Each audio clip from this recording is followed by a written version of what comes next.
There's a jar sitting in your refrigerator right now that pretends to be food, but chemically behaves more like an industrial lubricant. You spread it on sandwiches, you mix it into salads, you feed it to your kids without thinking twice. And the reason you've never questioned it is because the label says something comforting. Mayonnaise. A word that implies eggs, oil, something simple, something harmless. But what most Americans are actually eating isn't mayonnaise at all. It's a highly engineered emulsion designed to be as cheap as possible, shelf-stable for years, and addictive enough that you keep buying it without ever feeling satisfied. The real scandal isn't that these brands exist, it's that they've convinced an entire country that this is normal. So let's talk about the worst offenders, starting with the one that dominates American fridges more than any other. Hellmann's Real Mayonnaise markets itself as the gold standard, the classic blue label, the brand your parents bought, the brand most people think of when they hear the word mayo. It even uses the word real right there on the jar, which already tells you something important. When a product has to insist it's real, it usually isn't. On the surface, Hellmann's looks innocent. Eggs, vinegar, oil. But the oil is the entire story, and it's where things quietly go wrong. Hellmann's is made primarily with soybean oil, one of the most heavily processed and chemically altered substances in the modern food system. Soybean oil doesn't exist in nature in the form you're eating it. It's extracted using industrial solvents, deodorized at high heat, bleached, and stripped of anything that would make it spoil naturally. That's why it can sit on a shelf for months, sometimes years, without going rancid. That shelf stability comes at a cost. Soybean oil is extremely high in omega-6 fatty acids, which in excess are strongly linked to chronic inflammation. Not the dramatic kind you notice immediately, but the low-grade constant inflammation that shows up later as joint pain, gut issues, metabolic dysfunction, and cardiovascular problems. The problem isn't that Hellmann's is toxic in one bite. The problem is that it's designed to be consumed repeatedly, daily, in quantities that quietly push your fat intake in the worst possible direction. And here's the psychological trick. Because it's smooth, creamy, and familiar, your brain doesn't register it as a problem. It registers it as comfort. That's why people add more than they intended. That's why sandwiches always seem to need just a bit more. Then there's Kraft Real Mayo, which takes everything wrong with Hellmann's and pushes it one step further. Kraft doesn't even pretend to be traditional. It leans fully into mass production logic. Soybean oil again, but combined with added sugar. Not enough to taste sweet, just enough to trigger reward pathways in the brain. Sugar in mayonnaise shouldn't exist at all, but Kraft includes it because it smooths the flavor and increases palatability. This is how ultra-processed foods work. They don't assault your taste buds, they gently nudge them. Kraft's mayonnaise also relies heavily on gums and stabilizers to maintain texture. These additives aren't there for nutrition. They're there so the product behaves predictably during shipping, storage, and temperature changes. The problem is that many of these emulsifiers interact poorly with the gut microbiome. Research over the past decade has shown that common food emulsifiers can disrupt gut bacteria, thinning the protective mucus layer of the intestines and increasing gut permeability. In plain language, that means your digestive system becomes more inflamed and less resilient over time. Again, nothing dramatic happens the day you eat it. That's the genius of it. The damage is slow, cumulative, and invisible until it isn't. Kraft sells nostalgia and convenience. But what you're really buying is a product engineered for factory efficiency, not human health. Miracle Whip deserves its own category because despite sitting next to mayonnaise on the shelf, it legally isn't mayonnaise at all. The label doesn't lie. It says dressing. That's because Miracle Whip doesn't meet the basic standard required to be called mayonnaise. It doesn't have enough egg yolk. It compensates by adding more sugar, more vinegar, and more stabilizers. The result is a product that's aggressively sweet, tangy, and oddly addictive. Miracle Whip was created during the Great Depression as a cheaper alternative to real mayo, and that DNA has never left the product. It's built to cut costs, not corners. Corn syrup, modified food starches, and artificial flavor systems are doing the heavy lifting.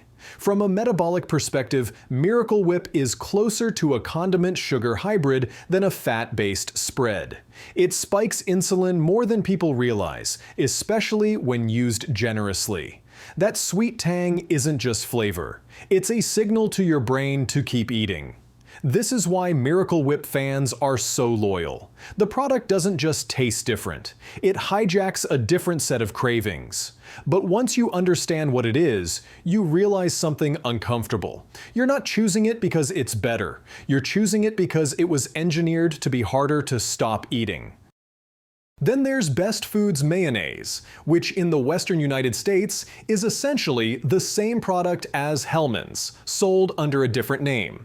Same formulation, same soybean oil base, same marketing language, different label. This alone should make people pause. When a company can sell the exact same product under different identities depending on geography, it tells you the brand story matters more than the food itself.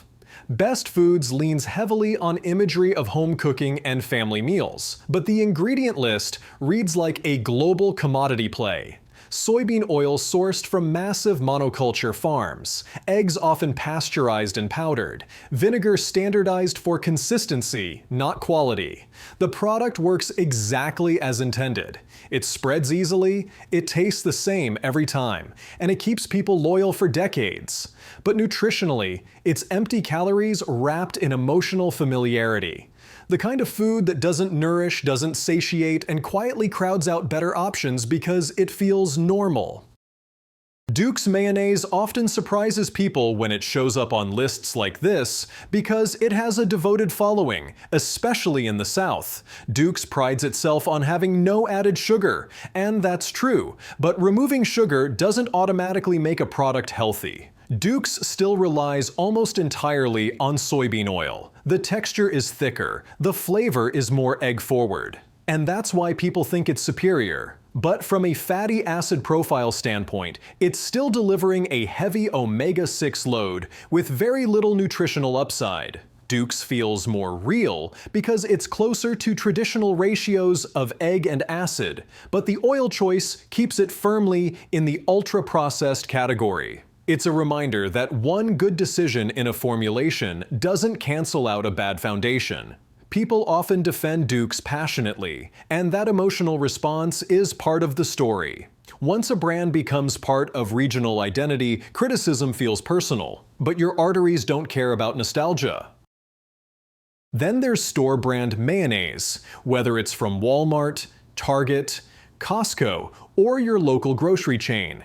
These jars are almost always made by the same industrial producers that make the big-name brands, but with even tighter cost constraints.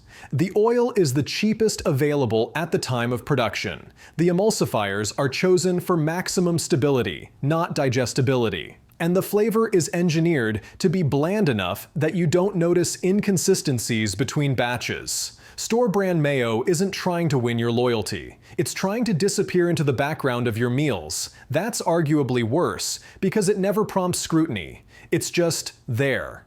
And because it's cheaper, people often use more of it, compounding the same issues found in branded versions. Cheap doesn't mean neutral. It usually means optimized for margins in ways you'll never see listed on the label. At this point, the pattern should be clear. The problem isn't one brand, it's an entire category that drifted away from what mayonnaise actually is. Real mayonnaise is simple. Oil, egg yolk, acid, salt. That's it.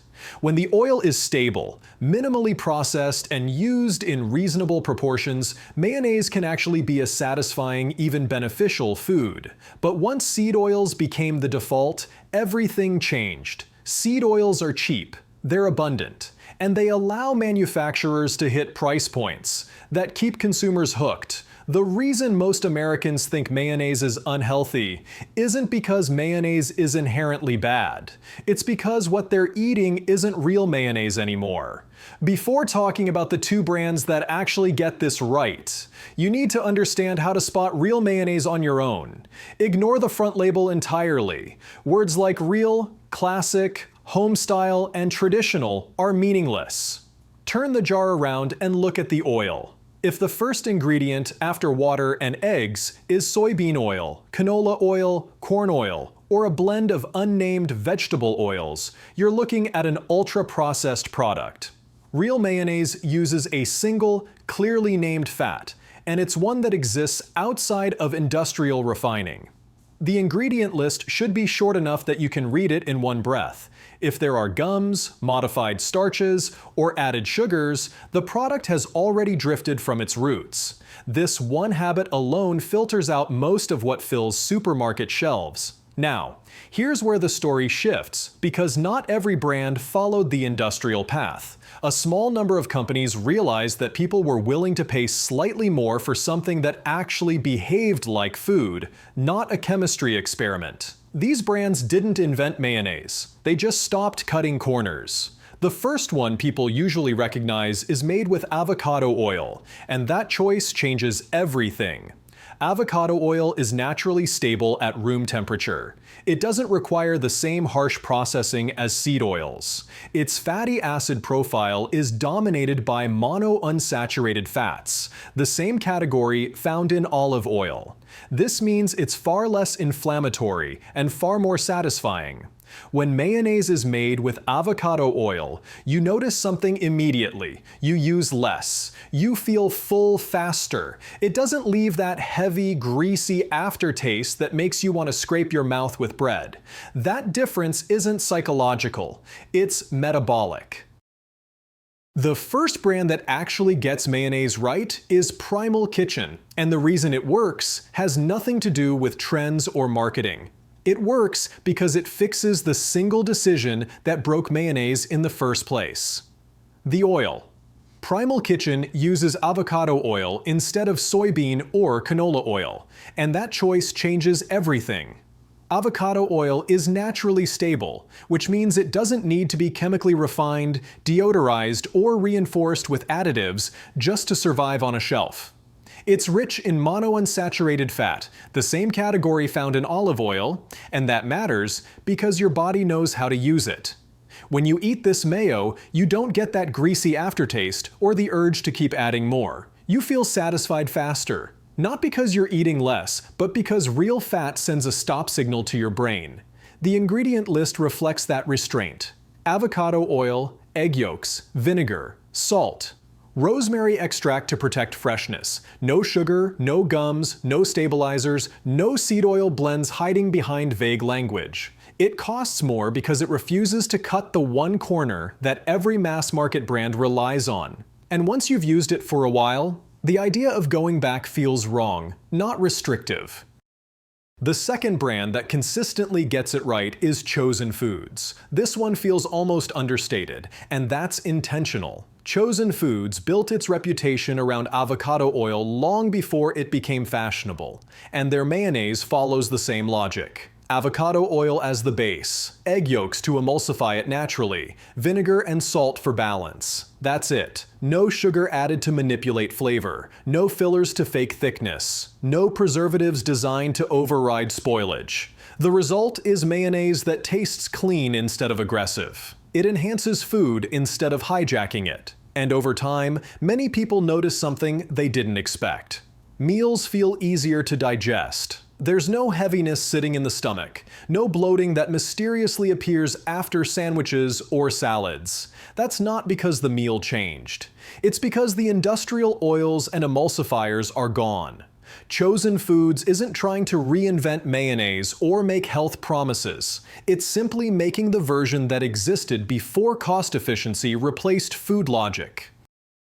Mayonnaise was never the problem, the oil was. Cheap seed oils and additives turned it into junk. Here's the rule: ignore the front label. Turn the jar around. Soybean, canola, corn, or vegetable oil. Put it back. Avocado or olive oil with a short ingredient list is real mayo. Once you see this, you can't unsee it. Which brand shocked you most?